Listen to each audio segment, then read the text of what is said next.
कैसे आप सब। आज के हम लोग वीडियो में पढ़ेंगे क्लास 10 के अंतर्गत विज्ञान का तीसरा अध्याय, जो परीक्षा के पॉइंट ऑफ व्यू से रिलेटेड है। आज के वीडियो में ऐसे क्वेश्चनों को पढ़ेंगे जो एग्जाम्स में आपके पूछे जाएंगे। तो याद रखेंगे, आपके इस अध्याय के तीसरे अध्याय का नाम है धातु, अधातु एवं उपधातु, metals, non metals and metalloids. इनके बारे में हम पढ़ेंगे और उन क्वेश्चनों को डिस्कस करेंगे जो आपके एग्जाम में पूछे जाते हैं। तो सबसे पहले हम धातु के बारे में जानेंगे। याद रखेंगे,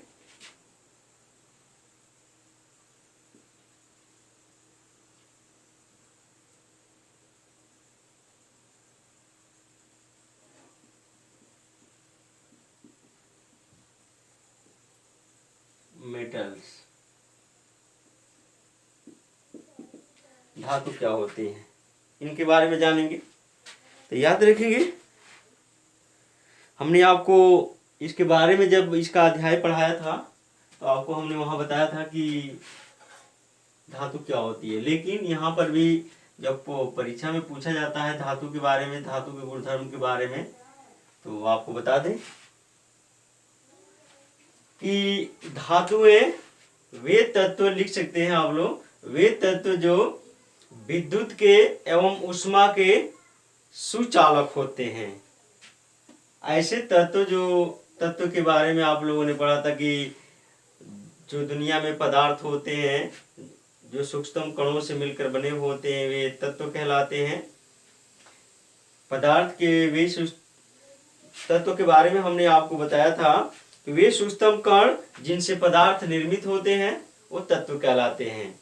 तो आप यहाँ धातु के बारे में जानेंगे कि ऐसे तत्व जो विद्युत एवं ऊष्मा की सुचालक होती हैं, ऐसे तत्व जो विद्युत एवं ऊष्मा की सुचालक होती हैं एवं इलेक्ट्रॉन त्यागने की क्षमता रखती हैं, धातु कहलाती हैं। क्लियर हुआ? इनके हम गुणधर्म देखेंगे, जैसे कौन कौन से गुणधर्म है उन सब के बारे में आपके सामने हमने डिस्कस करेंगे। हाँ, धातु के बारे में फिर से एक बार हम बता देते हैं कि वे तत्व जो विद्युत एवं ऊष्मा के सुचालक होते हैं एवं इलेक्ट्रॉन त्यागने की क्षमता रखते हैं, इलेक्ट्रॉन त्यागते हैं, उन तत्वों को हम लोग धातु कहते हैं। जबकि अधातु क्या है? तो ऐसे तत्व जो विद्युत एवं ऊष्मा की कुचालक होते हैं, मतलब उसमें विद्युत एवं ऊष्मा प्रवाहित नहीं होती है। फिर से हम अधातु के बारे में बता दें, तीनों के बारे में जान लेंगे तब तो हम रिएक्शन देखेंगे। अधातु,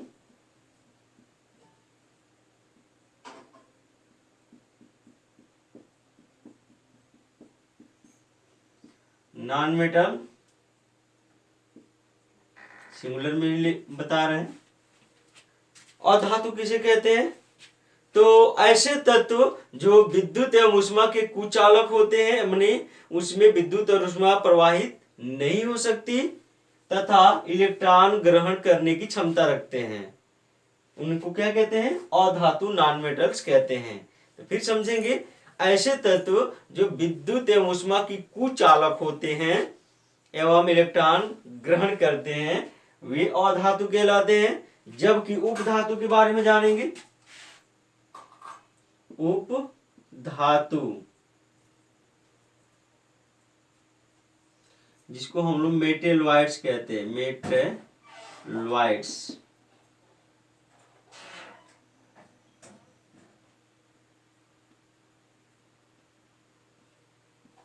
मेटलॉइड्स तो ऐसे तत्व जिनमें धातु एवं अधातु दोनों के गुणधर्म मौजूद हों, वो क्या कहलाते हैं? उपधातु कहलाते हैं। फिर से समझेंगे, ऐसे तत्व जिनमें धातु एवं अधातु दोनों के गुणधर्म विद्यमान होते हैं, उपधातु कहलाते हैं। क्लियर हुआ? तो आप लोगों ने देखा कि जितने भी तत्व अभी तक ज्ञात तत्व हैं उनको तीन भागों में बांटा गया है, धातु, अधातु एवं उपधातु। तो तीनों के बारे में हमने आपको बताया। यहाँ से क्वेश्चन पूछ सकता है कि धातु क्या होती है, उनके गुणधर्म क्या है, तो गुणधर्म अभी एक एक करके बताएंगे। और धातु क्या होती है, उनके गुणधर्म क्या है, और उपधातु क्या होती है, इनके गुणधर्म क्या है। तो हम एक एक करके यहाँ से डिस्कस करेंगे। पहले धातु के बारे में। धातु के गुणधर्म में आप लोग देखेंगे कि धात्विक चमक क्या होती है। धात्विक चमक पहला गुणधर्म है इसका, धात्विक चमक। अर्थात जब धातुओं को हम क्या करते हैं, रगड़ते हैं या काटते हैं तो उनमें चमक आ जाती है, उस गुणधर्म को धात्विक चमक कहते हैं। तो याद रखेंगे धात्विक चमक क्या है। तो जब धातुओं को रगड़ा जाता है या काटा जाता है तो उनकी जो सतह होती है चमकदार हो जाती है, ब्राइटनेस हो जाती है, उस गुणधर्म को क्या कहते हैं, धात्विक चमक कहते हैं। क्लियर हुआ। जबकि विद्युत एवं ऊष्मा की सुचालकता क्या है भाई धातुओं के गुणधर्म में, तो धातुओं में विद्युत धारा आसानी से प्रवाहित होती है और ऊष्मा भी आसानी से प्रवाहित होती है। जितने भी आप लोग वायर देखते हैं धातुओं के बने होते हैं, वायर तार, जैसे कॉपर हो गए, एल्युमिनियम हो गए, ये सब क्या है, धातुएं हैं जिसमें विद्युत धारा आराम से प्रवाहित होती है।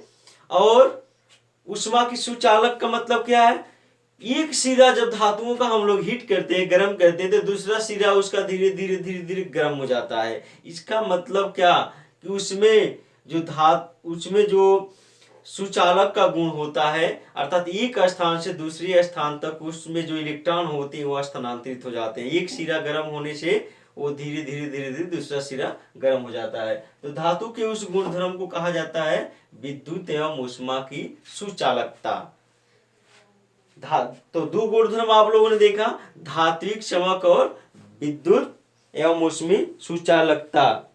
आगे हम अगला गुणधर्म देखेंगे किसके बारे में स्टूडेंट्स, आघातवर्धनीयता। आघातवर्धता जिसको कहते हैं, धातु के गुणधर्म में अगला आघात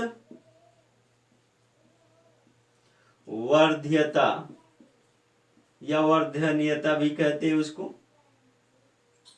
आघातवर्धनीयता इसको कहा जाता है मैलेबिलिटी कहा जाता है, मैलिएबिलिटी।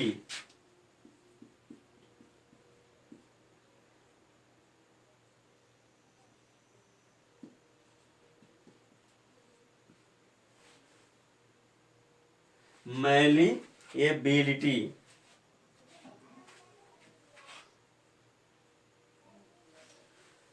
ये भी शॉर्ट नोट कभी कभी पूछ लेता है कि आघातवर्धता क्या होता है भाई। आघातवर्धता मतलब इस पर टिप्पणी लिखिए या इसके बारे में लिखिए, आघातवर्धता से आप क्या समझते हैं।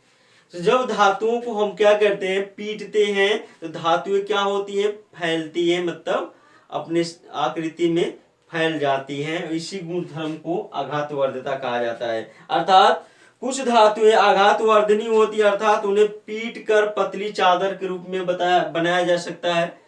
जैसे जितने भी ये आप लोग धातु से बने जितने भी यंत्र देख रहे हैं ये धातु से बनाए गए, जैसे पंखे हो गए या फिर बक्से हो गए या फिर कह सकते हैं रेल हो गए, ये सब क्या धातु के बने हैं।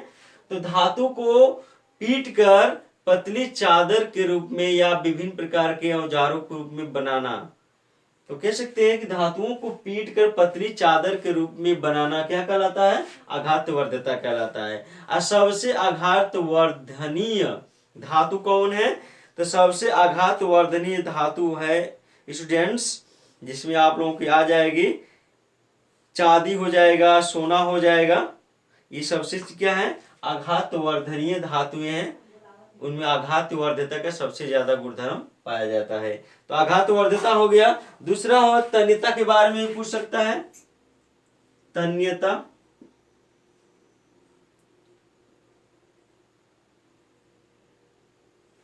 तन्यता इसको कहते हैं डक्टिलिटी, इंग्लिश भी आप लोग याद रखेंगे, डक्टिलिटी। तन्यता अर्थात कुछ धातुएं ऐसी भी होती है, धातुओं के बारे में बता रहे हैं, कुछ धातुएं ऐसी भी होती हैं उन्हें पतले तार के रूप में बनाया जा सकता है। अर्थात पतले तार के रूप में उनको खींचा जा सकता है, बनाया जा सकता है, उसी गुणधर्म को, धातु के उस गुणधर्म को अर्थात तन्यता के गुणधर्म, तन्य होने के लिए अर्थात पतले तार के रूप में बनाए जाने के गुणधर्म को तन्यता कहते हैं। सबसे अधिक तन्य धातु कौन होती है? तो सबसे अधिक तन्य धातु होती है जिसको आप लोग कहते हो, आता है स्टूडेंट्स सोना का, गोल्ड, जिसको आप लोग कहते हो एयू। सोना क्या है? सबसे तन्य धातु है। और दूसरा एक और क्वेश्चन पूछा जा सकता है, यहाँ नहीं, आपके कह सकते कॉम्पिटिटिव एग्जाम में पूछा जा सकता है कि कौन ऐसी धातु है जिससे अदृश्य तार बनाए जा सकते हैं, तो टंगस्टन आएगा। ये याद रखेंगे, टंगस्टन ऐसी धातु है जिसको ऐसे पतले पतले बनाया जा सकता है, जिसको आप लोग देख नहीं सकते, अदृश्य तार बनाया जा सकता है, जो कि आप लोग देख रहे विद्युत बल्ब में उसका यूज भी होता है। आगे कठोरता का गुण आप देखेंगे, धातुओं के कठोरता के गुण। तो धातुएं कुछ धातुओं को छोड़कर लगभग सभी धातुएं क्या हैं? कठोर होती है। सामान्य तापमान पर क्या होती है? कठोर होती है, मतलब सॉलिड होती हैं, ठोस होती है, कठोर होती है, मतलब उनको काटने पे जल्दी कटेंगी नहीं, तो इनको क्या कहा जाता है? कठोर कहा जाता है। तो धातुएं लगभग कठोर होती हैं।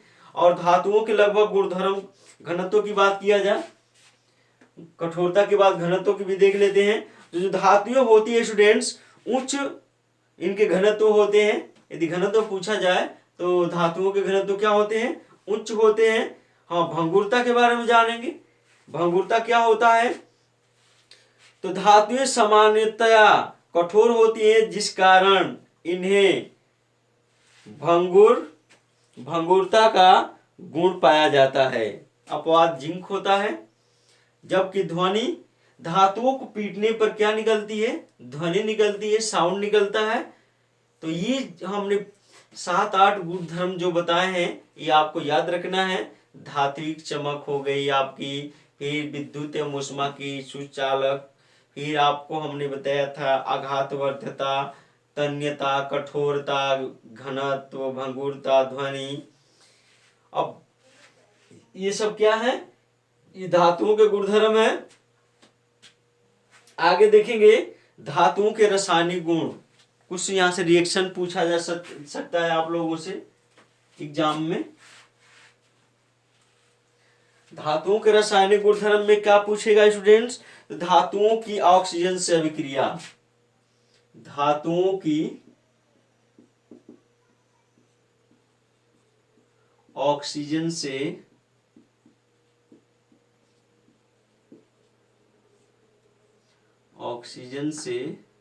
अभिक्रिया।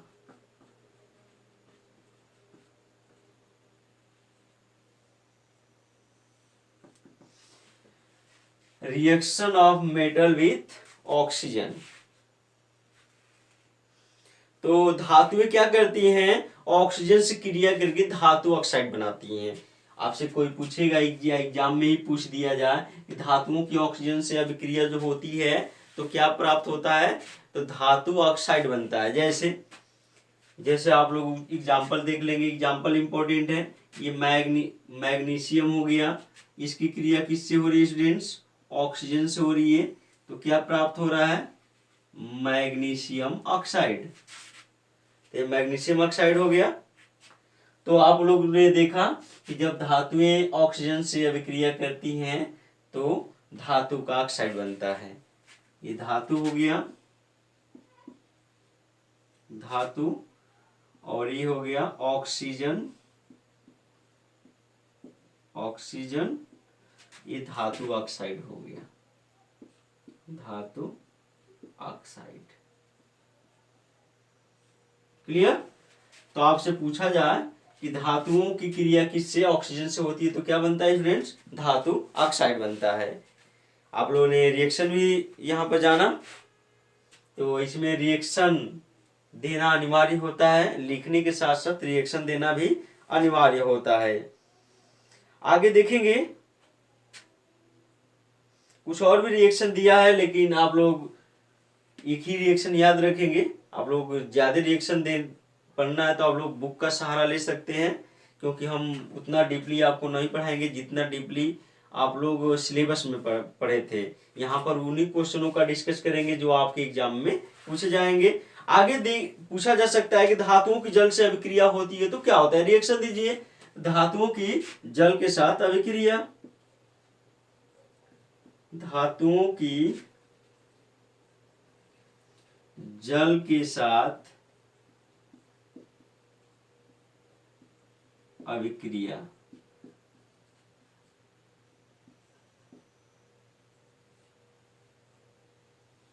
हमने आपको इससे पहले बताया था कि धातुओं का जब संपर्क अम्ल से, वायु से, जल से होता है, धातु क्या होती है, संक्षारित होती है। तो यहाँ किससे हो रहे हैं स्टूडेंट्स, जल के साथ। तो याद रखेंगे, जब धातुओं की क्रिया जल से होती है तो क्या होता है, तो यहाँ पर जल में हाइड्रोजन पाया जा रहा है। तो यहाँ क्रियाशीलता, अभिक्रियाशीलता श्रेणी है, जो तत्वों की, धातुओं की अभिक्रिया क्रियाशीलता श्रेणी है। तो जो हाइड्रोजन से ऊपर अवेलेबल धातु है क्रियाशीलता में, वे क्या करती हैं, वे हाइड्रोजन को विस्थापित कर देती हैं।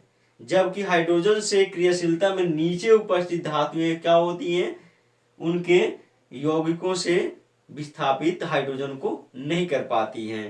तो यहाँ आप लिख लें, क्या लिखेंगे इसमें, यदि आ जाएगा तो लिखेंगे कि धातु जल के साथ अभिक्रिया करके धातु हाइड्रोक्साइड भी बनाते हैं और हाइड्रोजन गैस विस्थापित होती है, और हाइड्रोक्साइड भी बनाते हैं और ऑक्साइड भी बनाते हैं। तो रिएक्शन हम बता देते हैं। जैसे धातुओं की जल के साथ अभिक्रिया होती है तो क्या प्राप्त होता है स्टूडेंट्स, धातुएं जल के साथ अभिक्रिया करके हाइड्रोजन गैस तथा धातु ऑक्साइड अथवा धातु हाइड्रोक्साइड निर्मित करती हैं। मतलब तीनों के गुणधर्म के अनुसार तीन प्रकार के इसमें यौगिक या इनका प्रोडक्ट बनता है। क्या क्या बनता है, तो धातु हाइड्रोक्साइड, धातु ऑक्साइड, अथवा धातु हाइड्रोक्साइड निर्मित करती हैं, जल के साथ अभिक्रिया होता है। तो इसका रिएक्शन हम बता देते हैं आपको। इसमें दिया है किसकी,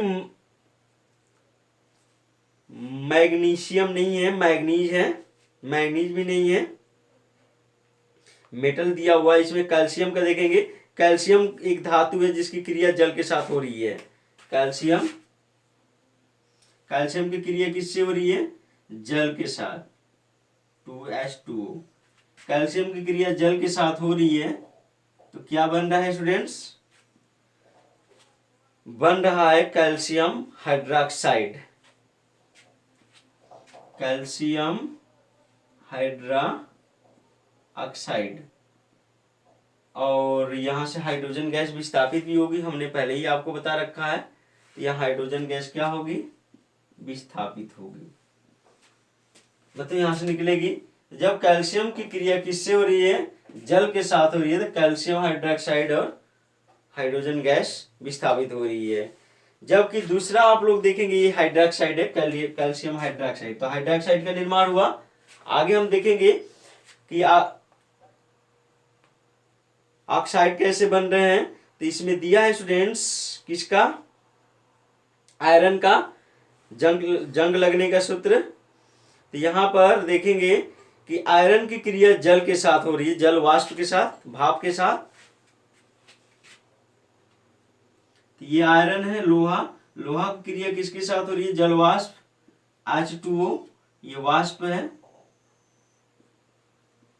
वाष्प रूप में है यहाँ पर।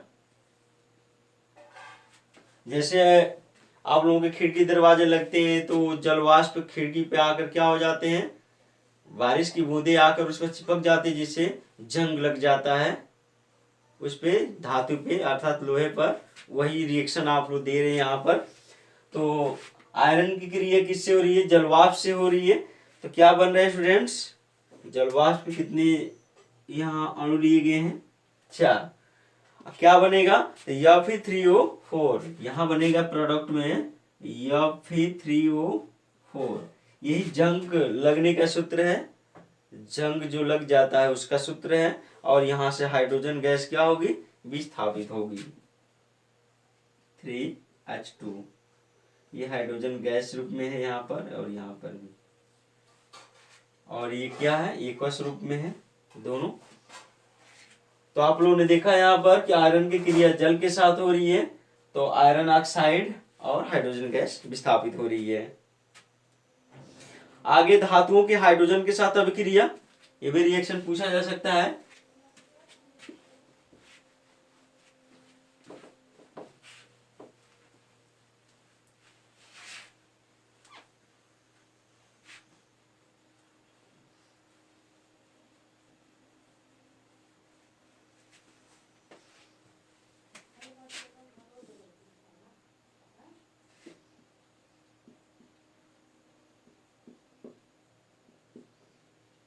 धातुओं की हाइड्रोजन के साथ अभिक्रिया,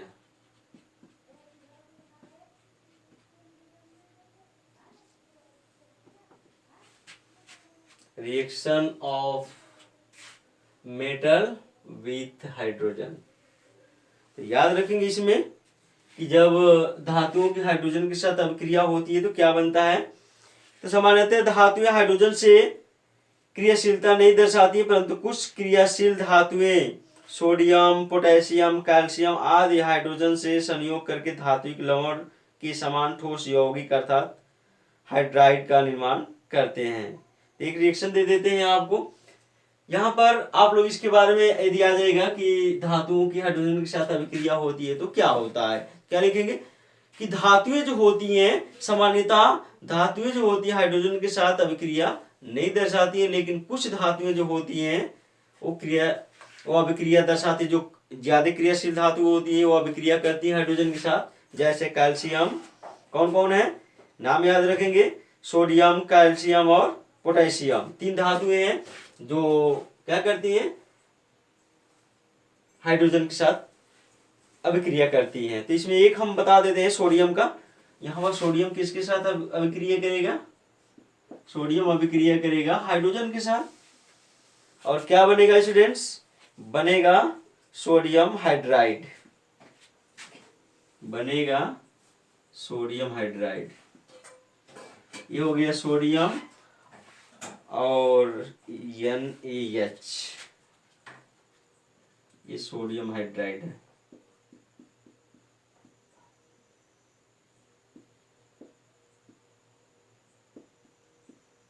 सोडियम हाइड्राइड। तो आप लोगों ने यहां देखा कि सोडियम की क्रिया हाइड्रोजन से हो रही है तो सोडियम हाइड्राइड बन रहा है, लेकिन अधिकतर जो धातुएं होती हैं इसके साथ अभिक्रिया नहीं करती हैं।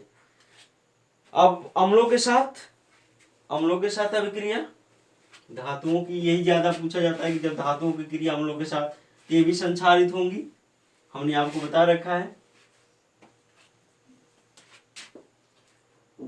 धातुओं की क्रिया अम्लों के साथ,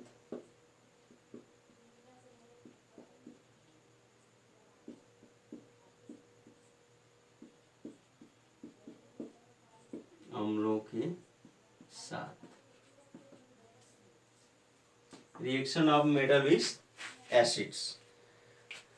याद रखें सामान्यतः सभी धातु तनु अम्लों से क्रिया करके हाइड्रोजन गैस तथा धातु लवण निर्मित करती हैं। इसमें क्या आप लोगों को लिखना है, यदि धातुओं की क्रिया अम्लों के साथ आ गया तो क्या लिखना है एग्जाम में कि धातुएं जो सामान्यतः सभी धातुएं होती है तनु अम्लों से क्रिया करके हाइड्रोजन गैस तथा धातु लवण का निर्माण करती हैं। मतलब धातु लवण बनता है और क्या बनता है, हाइड्रोजन गैस बनती है। तो यहाँ पर रिएक्शन आप लोग देख लेंगे, ये धातु हो गया, धातु हो गया, और ये क्या हो गया, अम्ल। अम्ल क्या है, यहाँ पर घोल क्या है, पतला है, तो इसको हम तनु लिख सकते हैं। अम्ल क्या है, तनु है, पतला घोल है। तनु मतलब पतला होता है, शांत माने गाढ़ा होता है। तो अम्ल यहाँ पर इसमें जल की मात्रा अधिक है। यहाँ पर क्या बन रहा है, धातु लवण, धातु का लवण बन रहा है, और कौन सी गैस निकल रही है, हाइड्रोजन गैस यहाँ से निकल रही है। तो आप लोगों ने देखा स्टूडेंट्स यहाँ पर जाना कि धातु की क्रिया तनु अम्ल से हो रही, धातु लवण और हाइड्रोजन गैस क्या हो रही है, विस्थापित हो रही है। अब एक रिएक्शन दे देते हैं, जो रिएक्शन पूछा जाता है उसमें से एक रिएक्शन दे देते हैं। जैसे सोडियम की क्रिया, सोडियम एक धातु, इसकी क्रिया किससे करा दिया जाए भाई, HCl से। यहाँ पर सोडियम की क्रिया किससे करा दिया जाए, HCl से। तो क्या बनेगा, यहाँ पर बनेगा सोडियम क्लोराइड और यहाँ पर क्या बनेगा भैया, हाइड्रोजन गैस यहाँ से क्या होगी, विस्थापित होगी। यहाँ पर हम इसको 2 कर सकते हैं और यहाँ पर भी 2। रिएक्शन आप लोग बैलेंस कर लेंगे, 2NaCl, 2NaCl। तो ये रिएक्शन बैलेंस भी हो गया। आप लोग बैलेंस करना जानते हैं तो आराम से कर लेंगे, क्योंकि बैलेंस करने के लिए 3 से 4 नंबर क्वेश्चन पूछता है। तो धातुओं की क्रिया अम्लों के साथ होती है तो धातु लवण और हाइड्रोजन गैस विस्थापित होती है। एक रिएक्शन भी हमने आपको दे दिए। और सल्फ्यूरिक अम्ल से पूछेगा तो क्या लिखेंगे, धातु की क्रिया सल्फ्यूरिक अम्ल के साथ। तो एक धातु की क्रिया सल्फ्यूरिक अम्ल के साथ हम बता देते हैं, तो हो जाएगा एल्युमिनियम ले लेते हैं 2Al, किसके साथ, सल्फ्यूरिक अम्ल के साथ, H2SO4, ये सल्फ्यूरिक अम्ल है।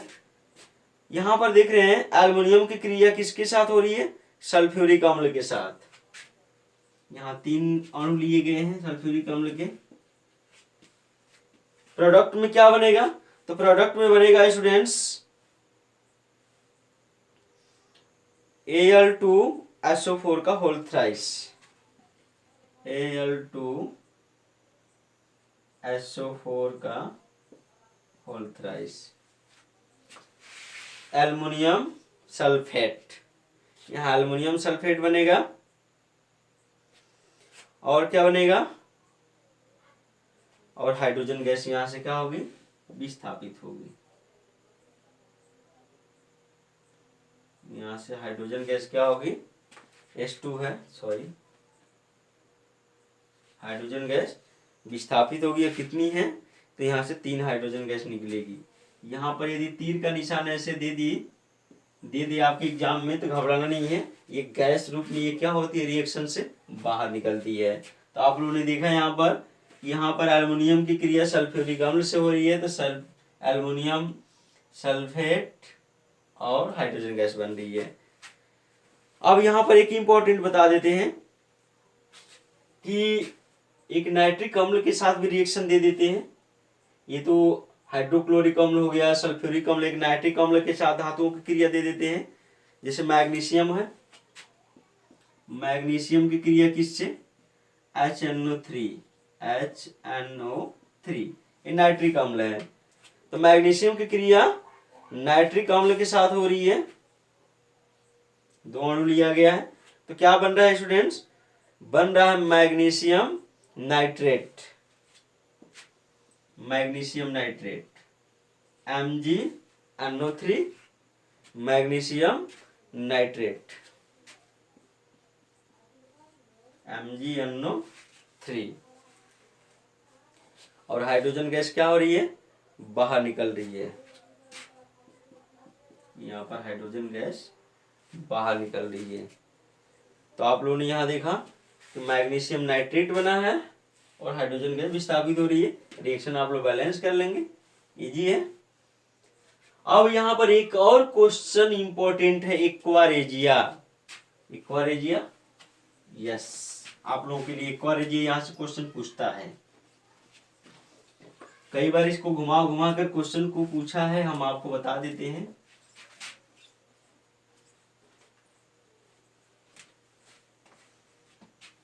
अम्लराज्य एक्वारेजिया,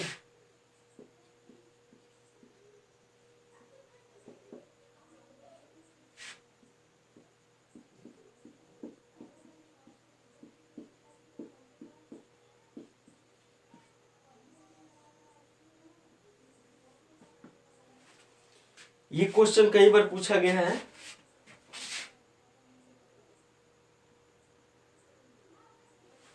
एक्वारेजिया, शब्द एक्वारेजिया, इसी को हम लोग इंग्लिश में एक्वारेजिया कहते हैं, हिंदी में अम्लराज कहते हैं।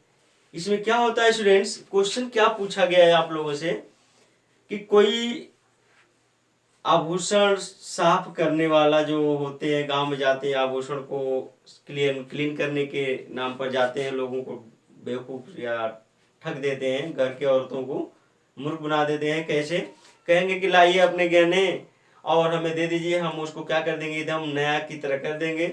और उसमें इसी का यूज किया जाता है, इसका एक्वारेजिया अम्लराज का। उसमें क्या किया जाता है कि वे जो होते हैं काम करने वाले ऐसे व्यक्ति होते हैं, तो ये घोल बना लेते हैं। दो पदार्थों का घोल है, एक हाइड्रोक्लोरिक अम्ल, एक नाइट्रिक अम्ल का घोल होता है।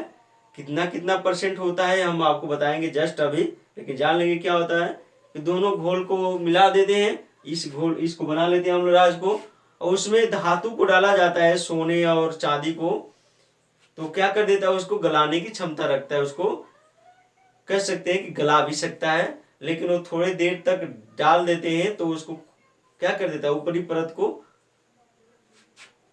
कह सकते हैं बेकार कर देता है, नष्ट कर देता है, संक्षारित कर देता है। और आराम से उसको क्या कर देते हैं वो लोग, क्लीन करके उसी में रख लेते हैं, और उसके वजन, उस आभूषण के वजन क्या हो जाते हैं, कुछ कम हो जाते हैं। इसी का यूज करते हैं अम्लराज या एक्वारेजिया का। हाँ, जानेंगे एक होता क्या है, अभी जानेंगे होता क्या है। तो सांद्र HCl हाइड्रोक्लोरिक अम्ल, सांद्र मतलब गाढ़ा, सांद्र हाइड्रोक्लोरिक अम्ल। और क्या होता है, तथा सांद्र नाइट्रिक अम्ल का, तथा सांद्र नाइट्रिक अम्ल HNO3, सांद्र HCl तथा सांद्र HNO3 का वह घोल, वह मिश्रण जिसमें आयतन के अनुसार 3 भाग क्या होता है, 3 भाग HCl होता है और 1 भाग क्या होता है, HNO3 होता है। आप लोग अब समझेंगे। सांद्र हाइड्रोक्लोरिक अम्ल तथा सांद्र नाइट्रिक अम्ल का वह मिश्रण जिसमें आयतन के अनुसार 3 भाग हाइड्रोक्लोरिक अम्ल तथा 1 भाग नाइट्रिक अम्ल होता है,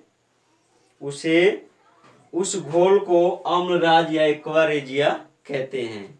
उस घोल को अम्लराज या एक्वारेजिया कहते हैं। तो एग्जाम में कैसे लिखेंगे अब समझेंगे कि सांद्र हाइड्रोक्लोरिक अम्ल तथा सांद्र नाइट्रिक अम्ल का वह मिश्रण जिसमें आयतन के अनुसार हाइड्रोक्लोरिक अम्ल 3 भाग तथा नाइट्रिक अम्ल 1 भाग मिला होता है, उस घोल को अम्लराज या एक्वारेजिया कहते हैं।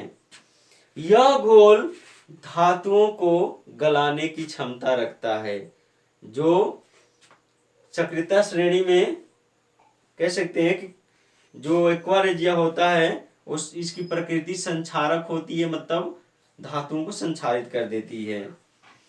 तो आप लोगों ने यहाँ पर अम्लराज के बारे में भी जाना, जो एग्जाम में बार बार पूछा जाता है।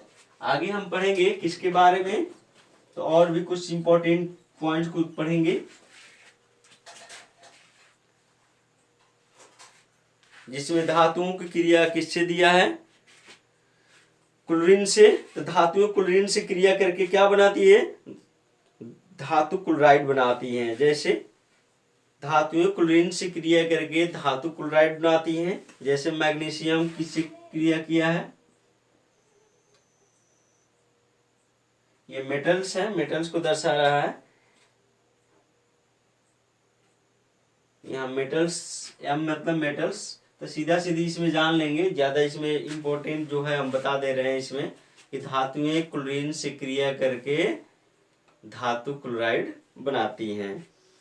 अब धातुओं की अभिक्रियाशीलता श्रेणी, आप लोग ये भी कई बार पूछा गया है कि धातुओं की अभिक्रियाशीलता श्रेणी क्या है।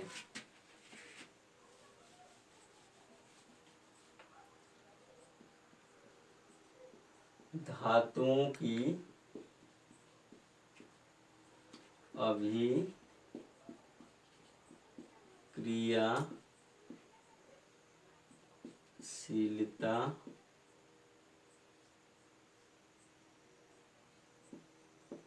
श्रेणी।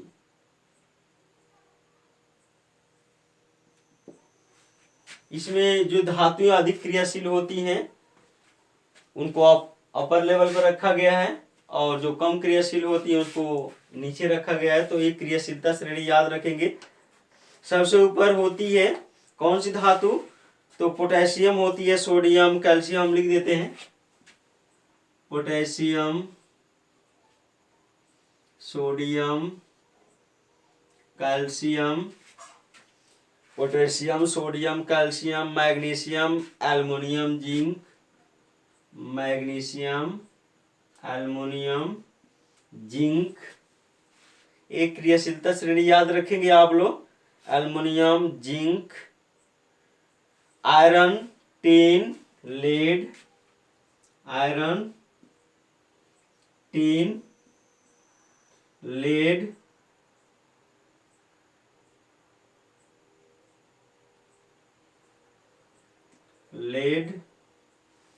Iron, tin, lead. इसके बाद हाइड्रोजन, इसको याद रखेंगे। हाइड्रोजन से यदि अधिक क्रियाशील धातु होंगी तो हाइड्रोजन को विस्थापित कर देगी। जस्ट हमने बताया जो कम क्रियाशील होंगी हाइड्रोजन से वो हाइड्रोजन को विस्थापित नहीं कर पाएंगे। कौन कौन अभिक्रियाशीलता श्रेणी में नीचे क्रम में है हाइड्रोजन से? Copper, mercury, silver, gold. हम यहाँ लिख देते हैं सामने, copper, mercury, silver, gold. Copper, mercury, silver, gold. ये क्या है? हाइड्रोजन से नीचे है, ये हाइड्रोजन से ऊपर है। तो अभिक्रियाशीलता श्रेणी का यह क्रम याद रखेंगे आप लोग। धातुओं की अभिक्रियाशीलता श्रेणी।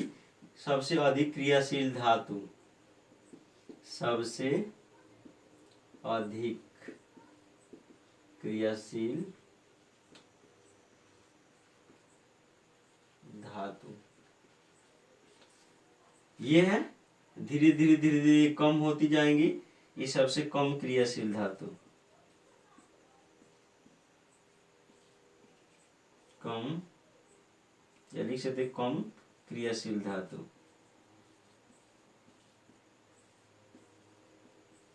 यदि सबसे कम क्रियाशील धातु की बात किया जाए यहाँ पर क्या हो जाएगा? Au अर्थात गोल्ड हो जाएगा। तो ये क्रियाशीलता श्रेणी आप लोग याद रखेंगे। अभिक्रियाशीलता श्रेणी का आप लोग जान लेंगे क्या मतलब होता है। धातुओं के अधिकांश रासायनिक गुण एवं उनकी विद्युत धनात्मक प्रकृति के कारण होते हैं। इलेक्ट्रॉन त्यागने की अधिक प्रवृत्ति होने पर धातुएं अधिक क्रियाशील होगी। धातु परमाणु इलेक्ट्रॉन त्यागने के पश्चात धन आयन बनाते हैं। मतलब जो धातुएं अधिक क्रियाशील कब होती है? क्योंकि इलेक्ट्रॉन त्यागने की क्षमता उनमें अधिक होती है, इसलिए उनको अधिक क्रियाशील और कम क्रियाशील नीचे की धातुओं को कहा जाता है। हाँ, यदि महत्व पूछेगा सक्रियता श्रेणी का, अभिक्रियाशीलता श्रेणी या सक्रियता श्रेणी का महत्व क्या होता है, तो इसके बारे में जान लेंगे कि सक्रियता श्रेणी में जो धातुएं हाइड्रोजन से ऊपर स्थित होती है वे तनु अम्लों से हाइड्रोजन को विस्थापित कर देती है। मतलब ये धातुएं यदि तनु अम्ल से इनकी क्रिया होती है तो हाइड्रोजन को विस्थापित कर देती है। क्लियर?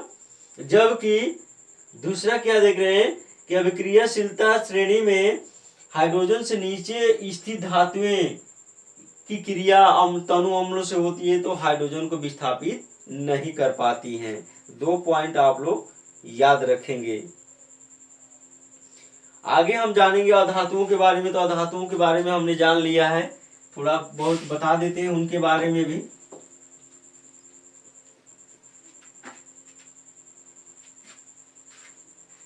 उसके बारे में हम थोड़े बहुत आपको जानकारी दे दी। अधातुएं नॉन मेटल्स।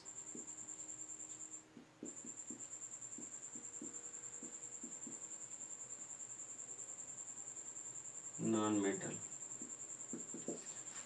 तो हमने बताया आपको कि वे तत्व जो विद्युत एवं ऊष्मा के कुचालक होते हैं एवं इलेक्ट्रॉन ग्रहण करने की क्षमता रखते हैं अधातु कहलाते हैं। अधातु बिल्कुल धातु से उल्टा आप लोग इसका बता सकते हैं कि इनमें धात्विक चमक नहीं होती, लेकिन कुछ अपवाद होते हैं, जैसे कार्बन। कार्बन के अपर रूप ग्रेफाइट में धात्विक चमक होती है, चमकदार सतह चमकदार होती है। ये सब अपवाद भी याद रखेंगे।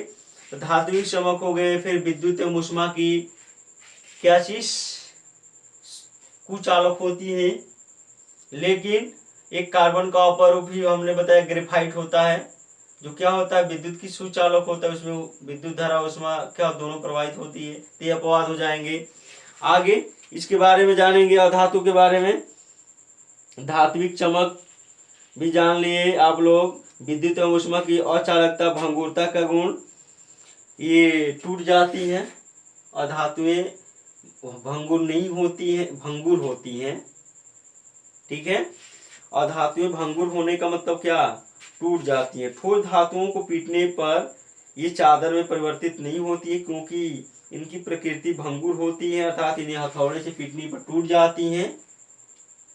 ये भंगुरता का गुण कहलाता है, भंगुर होती है। और तन्यता मतलब अधातुएं क्या होती है, तन्य नहीं होती है, अर्थात पतले तार के रूप में इनको बनाया नहीं जा सकता है। आगे है कठोरता। अधिकांश ठोस धातुएं जैसे सल्फर और फास्फोरस मृदु होती हैं, जबकि कुछ कठोर होती हैं।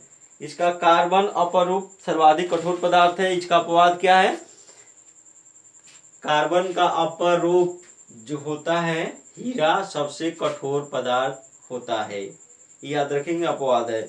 गलनांक और क्वथनांक जानेंगे। तो धातुओं के गलनांक और क्वथनांक कम होते हैं। घनत्व के बारे में जानेंगे। अधातुओं के घनत्व सामान्यतः कम ही होते हैं। आगे ध्वनि। अधातुएं अध्वनि होती है, इनको पीटने पर साउंड नहीं उत्पन्न होता है, ध्वनिक नहीं होती हैं। विलेयता। अधातुएं अनेक द्रव्य विलायकों में घुल जाती हैं। अधातुएं जो होती है अनेक द्रव्य विलायकों में क्या हो जाती है, घुल जाती हैं। हाँ, इसकी रासायनिक अभिक्रिया देखा जाए रासायनिक गुण में, तो अधातुओं के रासायनिक गुण में क्या आप लोग जानेंगे।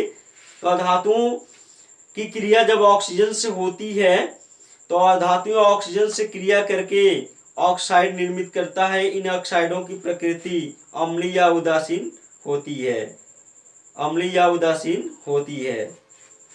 कह रहा है इसमें अधातुओं की क्रिया किसके साथ, ऑक्सीजन के साथ। अधातुओं की क्रिया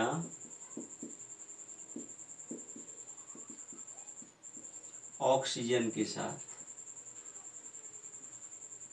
ऑक्सीजन के साथ जानेंगे। अधातुएं ऑक्सीजन से क्रिया करके ऑक्साइड ही बनाती हैं। उन ऑक्साइडों के प्रति या तो अम्लीय हो सकती है या तो उदासीन हो सकती है। जैसे इसमें दिया हुआ है एक रिएक्शन, हम आपको बता दें।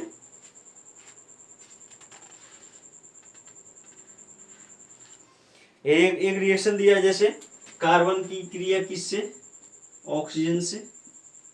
कार्बन की क्रिया किससे, ऑक्सीजन से। यहाँ पर क्या बनेगा भाई, कार्बन डाइऑक्साइड बनेगा। कार्बन एक अधातु है, इसकी क्रिया ऑक्सीजन से हो रही है, तो कार्बन डाइऑक्साइड बन रहा है, जो इसकी प्रकृति क्या है, एसिडिक है, अम्लीय है। दूसरा आप लोग देखेंगे अधातुओं की क्रिया जल से। अधातुओं की क्रिया किससे, जल से। ये सब रिएक्शन पूछे जाएंगे तो आप लोगों को देना ही है। अधातुओं की क्रिया जल से।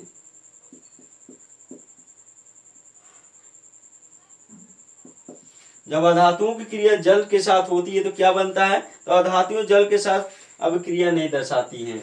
ये पूछा जाएगा तो सीधा सीधी आप लोग लिख लेंगे कि यहाँ पर आप लोग देखेंगे कि अधातुओं की क्रिया अम्लों के साथ हो रही है, जिसमें सल्फ्यूरिक अम्ल, सल्फ्यूरिक अम्ल की क्रिया हो रही है। तो यहाँ पर क्या हो रहा है, हाइड्रोजन यहाँ से निकल रहे हैं, हाइड्रोजन अलग हो रहा है और सल्फेट अलग हो रहा है, तो दो दो यहाँ पर प्लस ये धन आयन शो करेगा और यहाँ पर ये SO4 2 माइनस शो करेगा। मतलब इलेक्ट्रॉन ये क्या करते हैं, अलग हो जाते हैं। ये प्लस धन आयन शो करता है, ये ऋण आयन शो करता है। तो आप लोगों ने समझा कि धातुओं की क्रिया हम लोग के साथ होती है तो ये अपने आयनों में टूट जाते हैं। फिर देखेंगे दिया है 2H प्लस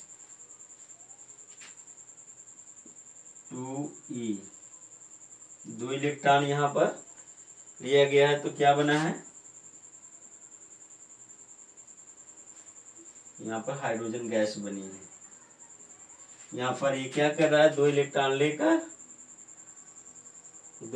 लेकर क्या कर रहा है, अपना वायु कोश भर रहा है और इसमें अणु रूप में परिवर्तित हो रहा है। इलेक्ट्रॉन की पूर्ति हो गई। आप लोगों ने देखा यहाँ पर अधातुएं कब क्रिया करती हैं, जब प्रोटॉनों की इलेक्ट्रॉनों की पूर्ति हो जाए, जैसे आप लोगों ने देखा। आगे हम पढ़ेंगे कुछ और चीजें जो परीक्षा में पूछे जाते हैं।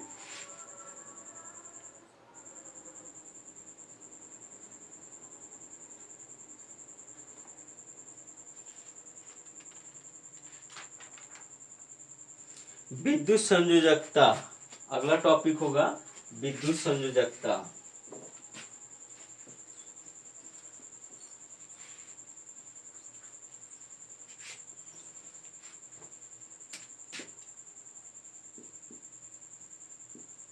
विद्युत संयोजकता, इसको इंग्लिश में कहते हैं इलेक्ट्रोवैलेंसी। अपना अष्टक पूर्ण करने अर्थात यौगिक बनाने के लिए, अपना अष्टक पूर्ण करने अर्थात यौगिक बनाने के लिए परमाणु द्वारा त्यागे गए इलेक्ट्रॉन या ग्रहण किए गए इलेक्ट्रॉनों की संख्या को उस तत्व की विद्युत संयोजकता कहते हैं, इलेक्ट्रोवैलेंसी कहते हैं। समझेंगे, किसी तत्व द्वारा अपना अष्टक पूर्ण करने के लिए जितने इलेक्ट्रॉन त्यागे जाते हैं या जितने इलेक्ट्रॉन ग्रहण किए जाते हैं, उस तत्व की संयोजकता कहलाती है, विद्युत संयोजकता कहलाती है। फिर से इसके बारे में जान लेंगे, तीसरी बार बता रहे हैं आपको कि अपना अष्टक पूर्ण करने के लिए या यौगिक बनाने के लिए परमाणु द्वारा त्यागे गए इलेक्ट्रॉन या ग्रहण किए गए इलेक्ट्रॉनों की संख्या उस तत्व की विद्युत संयोजकता कहलाती है। विद्युत संयोजक यौगिक क्या है, विद्युत संयोजक यौगिक, विद्युत संयोजक यौगिक, इसके बारे में जानेंगे। वे यौगिक जिनमें आयनिक बंध पाया जाता है, वे यौगिक जिनमें आयनिक बंध पाया जाता है, उन यौगिकों को क्या कहते हैं, विद्युत संयोजक यौगिक कहते हैं। ऐसे यौगिक जिनमें आयनिक बंध पाया जाता है उन्हें विद्युत संयोजक यौगिक कहते हैं। जैसे MgCl2 मैग्नीशियम क्लोराइड, उसके बाद है KCl तथा NaCl पोटेशियम क्लोराइड तथा सोडियम क्लोराइड। तो ऐसे यौगिक जिसमें विद्युत आयनिक गुण पाया जाता है उनको क्या कहते हैं, विद्युत संयोजक यौगिक। आगे अयस्कों के बारे में जानेंगे कि अयस्क क्या होते हैं। खनिज पहले जानेंगे, उसके बाद अयस्क जानेंगे। यहां से क्वेश्चन पूछे जाते हैं।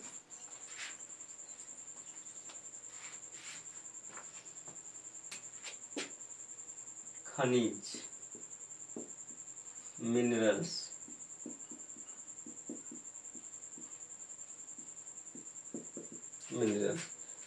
खनिज क्या होते हैं इनके बारे में जानेंगे।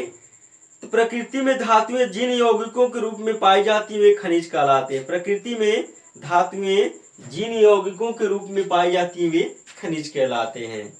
क्लियर हुआ? प्रकृति में धातुएं जिन यौगिकों के रूप में पाई जाती है वे खनिज कहलाते हैं, और खनिज के साथ जो भी कंकड़ पत्थर मिट्टी जो भी लगे होते हैं उन्हें अधात्री कहा जाता है। तो लिखेंगे यहाँ पर, जानेंगे अधात्री क्या है। ये भी क्वेश्चन पूछा गया है, अधात्री या मैट्रिक्स। मैट्रिक्स ये क्वेश्चन कई बार पूछा गया है, 2 नंबर का भाई, इसके बारे में जानेंगे। तो खनिज में धातु या उसके यौगिकों के साथ अशुद्धियों के रूप में कंकड़ पत्थर या मिट्टी लगे होते हैं, उनको क्या कहते हैं? अधात्री या मैट्रिक्स कहते हैं। फिर से समझेंगे इनके बारे में कि खनिज में धातु या उनके यौगिकों के साथ किनका किनका लगना? बालू का लगना, अशुद्धियों के रूप में बालू का लगना, मिट्टी का लगना, कंकड़ का लगना, जुड़ा होना, उनको क्या कहते हैं? बालू, कंकड़, मिट्टी, उन्हीं को क्या कहा जाता है? मैट्रिक्स या अधात्री कहा जाता है। जो धातुओं, जो खनिज धातुएं होती हैं उनके साथ सटे रहते हैं वो क्या कहलाते हैं? अधात्री कहलाते हैं। तो अधात्री के बारे में क्या लिखेंगे? जब खनिज धातुओं को खनिज के रूप में प्राप्त किया जाता है तो उनके साथ अशुद्धियों के रूप में कंकड़, मिट्टी, बालू आदि लगे रहते हैं, उन अशुद्धियों को अधात्री या मैट्रिक्स कहते हैं। क्लियर हुआ? आगे हम जानेंगे अयस्क क्या कहलाते हैं। ये सब क्वेश्चन पूछे जाते हैं आपके एग्जाम में। अयस्क, ओर्स, अयस्क क्या कहलाते हैं स्टूडेंट्स? तो खनिज जिनसे धातु का निष्कर्षण सुगमता या आसानी से किया जाता है, जिसमें लागत कम लगती है, पैसे कम खर्च होते हैं, आसानी से किया जाता है, वे खनिज अयस्क कहलाते हैं। तो वे खनिज जिनसे धातु का निष्कर्षण, मतलब जब खनिज को खोदा जाता है, निकाला जाता है, तो उनमें अन्य अशुद्धियां लगी होती हैं, अन्य तत्व यौगिक भी लगे होते हैं, उनको शुद्ध रूप में, धातुओं को शुद्ध रूप में प्राप्त करना कैसे? कम खर्च में, सुगमता मतलब का कम खर्च में प्राप्त करना, धातुओं को निकालना, क्या कहलाते हैं? अयस्क कहलाता है। तो इसके बारे में लिख लेंगे, वे खनिज जिनसे धातु का निष्कर्षण सुगमता तथा मित्य व्ययता अर्थात कम खर्च के साथ किया जाता है, अयस्क कहलाते हैं। जैसे हार्न सिल्वर, इसका भी सूत्र याद रखेंगे। हार्न सिल्वर का सूत्र पूछा जा सकता है, तो हार्न सिल्वर का सूत्र हम बता देते हैं, AgCl,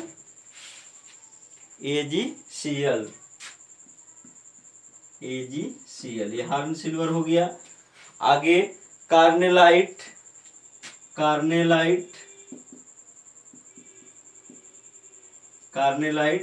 इसका सूत्र आप लोग लिख लेंगे। कार्नेलाइट का KCl, MgCl2,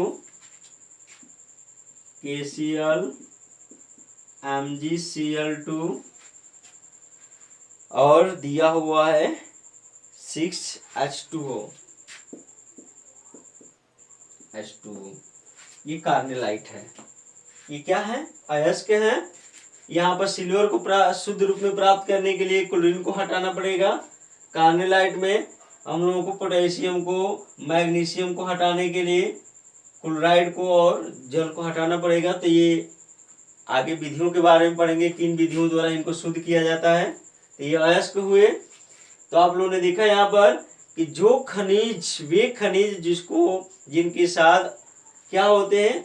अन्य लगे होते हैं और इनका निष्कर्षण आसानी से किया जा सके, तो वे खनिज जिनसे धातु का निष्कर्षण सुगमता या मित्य व्ययता कम खर्च के साथ किया जाता है, उनको अयस्क कहते हैं। इनका ये उदाहरण रहा। आगे देखेंगे किसके बारे में स्टूडेंट्स? तो कुछ और भी दिया हुआ है इसमें जो आपके एग्जाम में पूछा जाता है।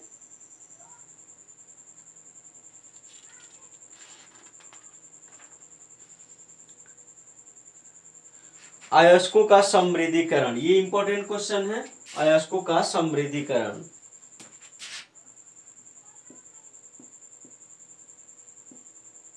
अयस्कों का समृद्धीकरण।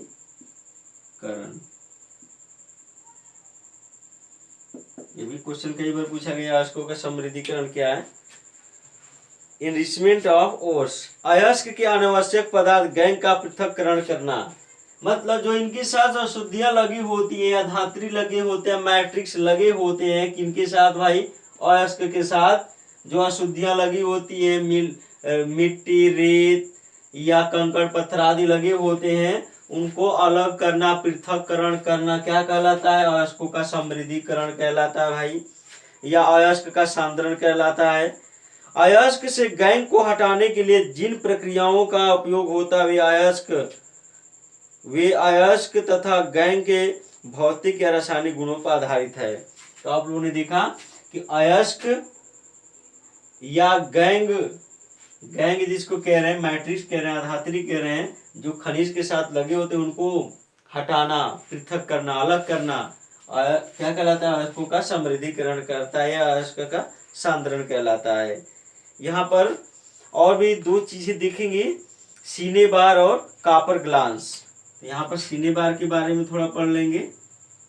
सीने बार, सीने बार का सूत्र पूछता है HgS, HgS। इसके बारे में जानेंगे कि सीने बार मरकरी का एक अयस्क है। जब इसे वायु में गर्म करते हैं तो यह सबसे पहले मर्क्यूरिक ऑक्साइड में बदलता है तथा बाद में मरकरी धातु में परिवर्तित हो जाता है। कह रहा है सीने बार, सीने बार क्या है, तो सीने बार मरकरी का एक अयस्क है। जब इसे वायु में गर्म करते हैं तो यह सबसे पहले मर्क्यूरिक ऑक्साइड बनाता है, फिर बाद में मरकरी धातु में परिवर्तित हो जाता है। क्लियर। जबकि दूसरा है कॉपर ग्लांस, इसका रिएक्शन आप लोग लिख लेंगे, हम रिएक्शन इसका बता दे रहे हैं कैसे इसको शुद्ध रूप में प्राप्त किया जाता है सीने बार का।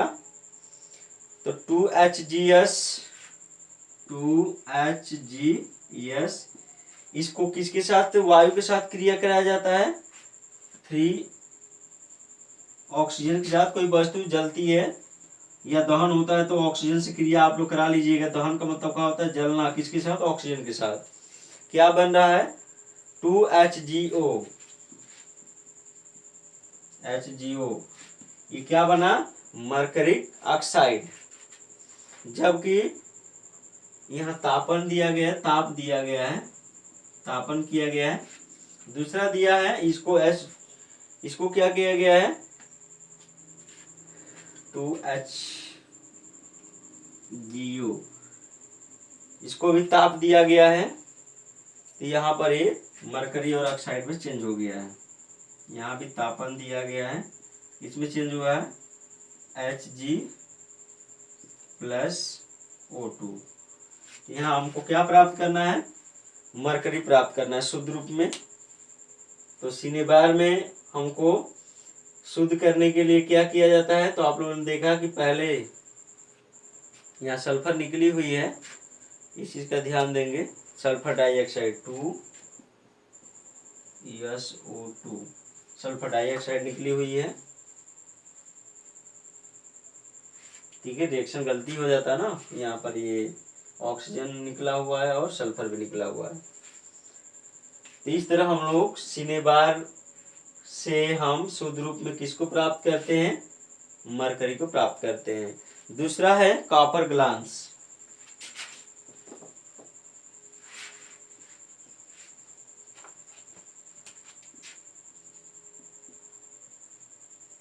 कॉपर ग्लांस, कॉपर ग्लांस के बारे में जानेंगे।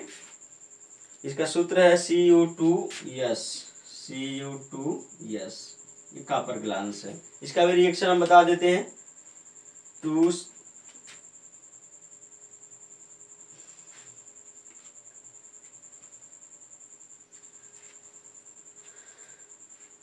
3O2, कॉपर ग्लांस की क्रिया ऑक्सीजन के साथ हो रही है, क्या बन रहा है, क्यूप्रिक ऑक्साइड।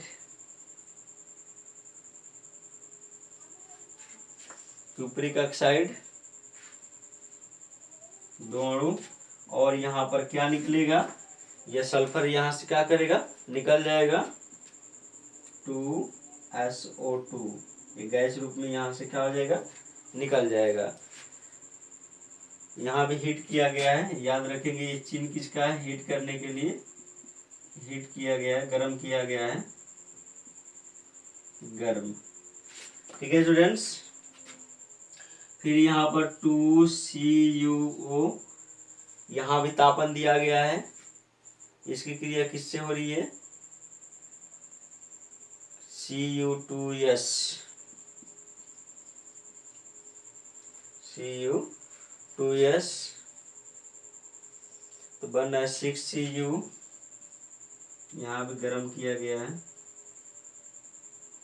6Cu, कॉपर बना है, और बना है SO2, सल्फर डाइऑक्साइड। तो इस तरह आप लोगों ने कॉपर ग्लांस का भी सूत्र देखा। ये पूछा जाता है सब क्वेश्चन खाली रिएक्शन देने के लिए, कॉपर ग्लांस का रिएक्शन दीजिए, कैसे हम कॉपर को शुद्ध रूप में प्राप्त करते हैं, तो ये आप लोग आराम से लिख सकते हैं। आगे निस्तापन भी पूछा जाता है एग्जाम में, निस्तापन हो गया,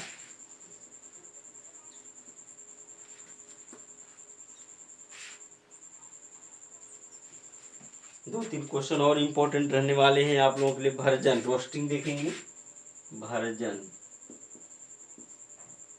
रोस्टिंग,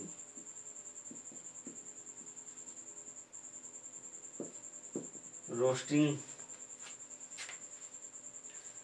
सल्फाइड अयस्क को वायु की उपस्थिति में गलनांक बिंदु से निम्न ताप पर गर्म करने पर यह ऑक्साइड में परिवर्तित हो जाता है, इस प्रक्रिया को भर्जन कहते हैं। ठीक है स्टूडेंट्स, क्या कह रहा है कि सल्फाइड अयस्क को वायु की उपस्थिति में गलनांक बिंदु से निम्न ताप पर गर्म करने पर यह ऑक्साइड में परिवर्तित हो जाता है, इस प्रक्रिया को भर्जन कहते हैं। इसका उदाहरण आप लोग याद रखेंगे, एग्जाम्पल मतलब उदाहरण, रिएक्शन देना न भूलेंगे। कैसे इसको हम लोग प्राप्त करते हैं, तो यहाँ पर 2ZN,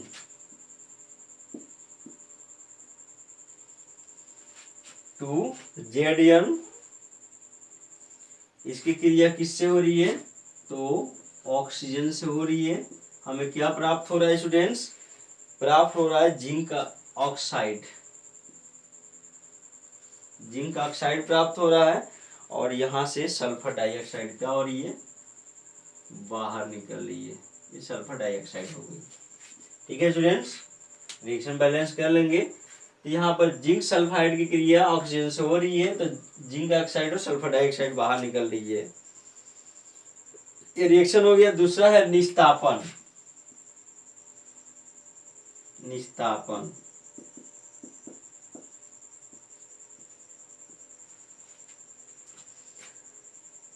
calcination, calcination,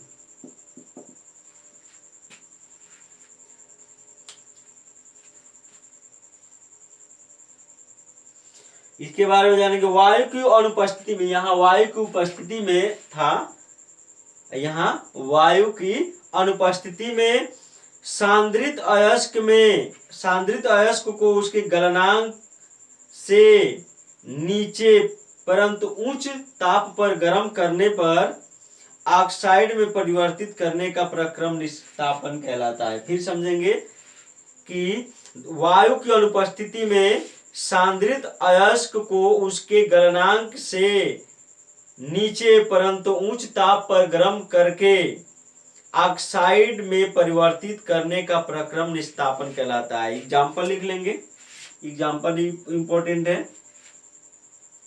ZnCO3 zinc carbonate है, ZnCO3, इसकी क्रिया किससे हो रही है, कार्बन से। ZnO नहीं, यहाँ पर निस्तापन भी दे दिया जा रहा है, निस्तापन,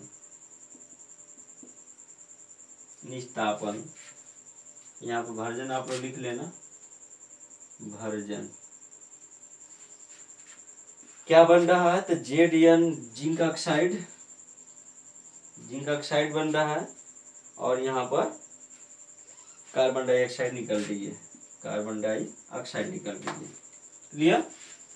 एक है अयस्क ऑक्साइड का अपचयन,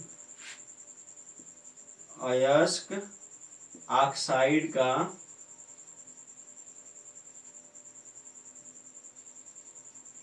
अपचयन, अपचयन, अयस्क ऑक्साइड का अपचयन।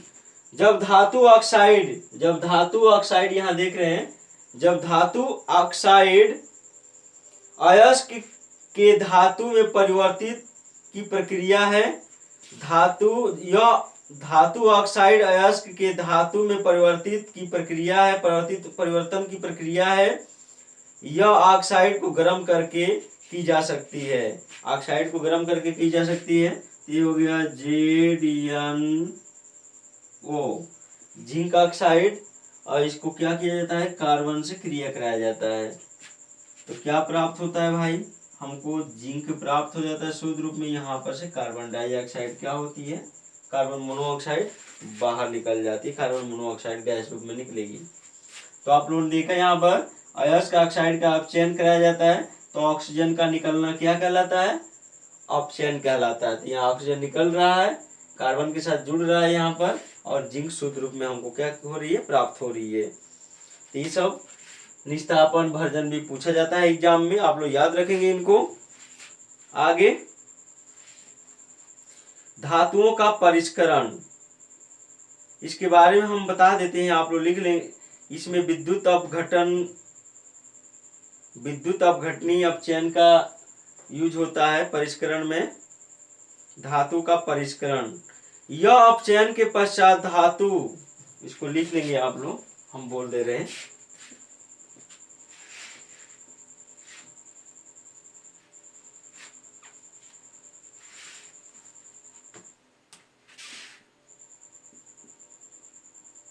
धातु का परिष्करण,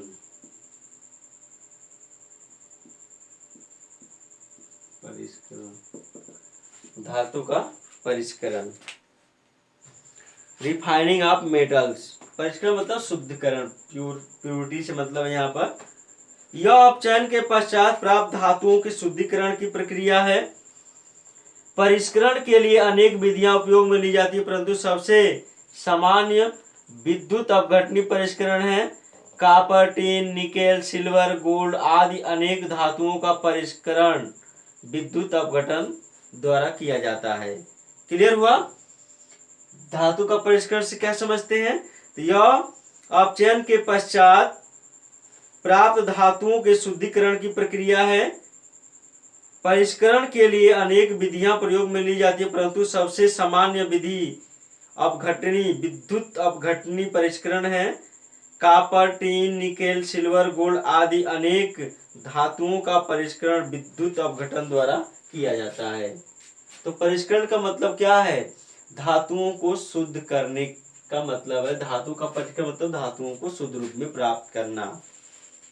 विभिन्न प्रकार की विधियां, जिसमें कौन सी विधि सबसे ज्यादा प्रयोग की जाती है, विद्युत अपघटन द्वारा। क्लियर हुआ। धातु का संसारण आप लोग जानते हैं, धातुओं का नष्ट होना धातु संसारण कहलाता है। उपधातुएं क्या कहलाती हैं, यहाँ पर थोड़ा सा उपधातुओं के बारे में जान लेंगे। हमने बताया था उपधातु मेटेलॉइड्स। उपधातुएं क्या है, कुछ तत्वों में धातु तथा अधातु दोनों के गुणधर्म मौजूद होते हैं। कुछ तत्वों में धातु तथा अधातु दोनों के गुणधर्म विद्यमान रहते हैं, इन्हें उपधातु कहते हैं। जैसे एंटीमनी हो गया, एंटीमनी के बाद हो गया आपका arsenic, antimony arsenic AsSb, antimony arsenic As, ये क्या है, उपधातुएं हैं। उपधातुओं की संख्या टोटली, जो मेंडलीव आवर्त सारणी है उसमें टोटली उपधातुओं की कुल संख्या कितनी है फ्रेंड्स, 8 है, ये याद रखेंगे, जिसमें हमने 2 के बारे में बताया, एंटीमनी और आर्सेनिक। इसमें मिश्र धातु के बारे में पूछता है। मिश्र धातु क्या है? मिश्र धातु जिसको एलॉयज कहा जाता है, एलॉय। मिश्र धातु क्या है तो याद रखेंगे इनके बारे में। 2 या 2 से अधिक धातुओं को गलित अवस्था में मिश्रित करके निर्मित समांगी मिश्रण को मिश्र धातु कहते हैं। 2 या 2 से अधिक धातुओं को गलित अवस्था में, मतलब 2 या 2 से अधिक धातुएं रहेंगी, उनको गला दिया जाए और गलाकर गलित अवस्था में मिश्रण बना दिया जाए। मिश्रित करने पर जो हमको समांगी मिश्रण प्राप्त होता है, मतलब दोनों आपस में मिलकर एक बन जाती हैं। जब 2 धातुएं आपस में मिलकर एक जैसी दिखती है, एक धातु का निर्माण करती हैं, उनको मिश्र धातु कहते हैं।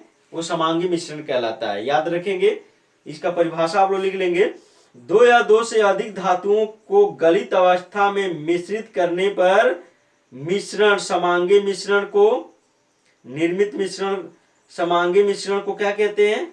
मिश्र धातु कहते हैं। तो 2 धातुओं का समांगी मिश्रण क्या कहलाता है? मिश्र धातु कहलाता है। क्लियर हुआ? जैसे पीतल, कांसा, 2 एग्जांपल देते हैं, पीतल और कांसा, ये 2 मिश्र धातुएं हैं। ये किनसे बनी है? तो कापर से। जो पीतल होता है कापर और जिंक से बना है। किससे बना है? कापर 70% और